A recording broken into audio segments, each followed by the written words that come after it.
ക്ഷമയോടെ കാത്തിരുന്നാൽ എന്ത് കിട്ടും എന്നതിനുള്ള ഉത്തരം സ്വന്തം ജീവിതത്തിലൂടെ പഠിപ്പിച്ചതൊരു പ്രവാചകൻ.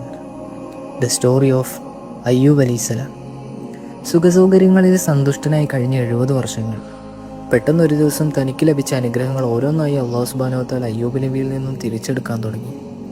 തൻ്റെ സമ്പത്ത്, ധനം, മക്കൾ, എന്തിനേറെ സ്വന്തം ആരോഗ്യം പോലും അയ്യൂബ് നബിയിൽ നിന്ന് അള്ളാഹു തിരിച്ചെടുത്തു. മാരകമായ രോഗം പിടിപെട്ട് കിടപ്പിലായ അയ്യൂബ് നബിയുടെ അവസ്ഥ കണ്ട് സഹിക്കാൻ പറ്റാതെ സ്വന്തം ഭാര്യ അള്ളാഹുവിനോട് വേവലാതി പറയാൻ തുടങ്ങിയപ്പോൾ അയ്യൂബ് നബി അലൈഹിസ്സലാം പറഞ്ഞൊരു കാര്യമുണ്ട്. 70 വർഷത്തോളം നമ്മൾ അള്ളാഹുവിൻ്റെ അനുഗ്രഹങ്ങൾ ആസ്വദിച്ച് ജീവിച്ചില്ലേ? എന്നിട്ടിപ്പോൾ പടച്ചവൻ ചെറുതായി ഒന്ന് പരീക്ഷിച്ചപ്പോൾ തന്നെ നമ്മളിങ്ങനെ വേവലാതികൾ പറയുന്നത് ശരിയല്ല. മറിച്ച് ക്ഷമയോടെ കാത്തിരിക്കുക. അള്ളാഹു നമ്മളെ കാണുന്നുണ്ട്. ശരീരം ഒന്ന് ചലിപ്പിക്കാൻ പോലും കഴിയാത്ത അവസ്ഥയിലും അയ്യൂബ് നബി അലൈഹിസ്സലാം പ്രാർത്ഥിച്ചത് ഒരു രോഗം എന്നെ ചെറുതായി ഒന്ന് സ്പർശിച്ചിരിക്കുന്നു അല്ലാഹ് എന്ന് മാത്രമാണ്. വിനയത്തിൻ്റെ അങ്ങേ തലത്തിൽ നിന്നുള്ള ഈ ഒരു പ്രാർത്ഥന കേട്ടിട്ടാവണം അള്ളാഹു സുബ്ഹാനഹു വ തആല അയ്യൂബ് നബിക്ക് ഉത്തരം നൽകി. ഉർഖുൽ ബിരിജ്ലിക് ഹാദാ മുഗ്തസലുൻ ബാരിദുൻ വശറാബ്.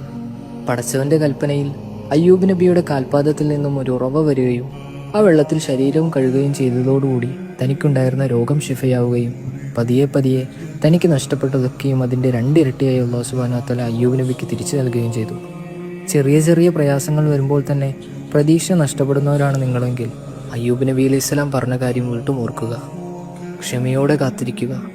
അള്ളാഹു എല്ലാം കാണുന്നുണ്ട്.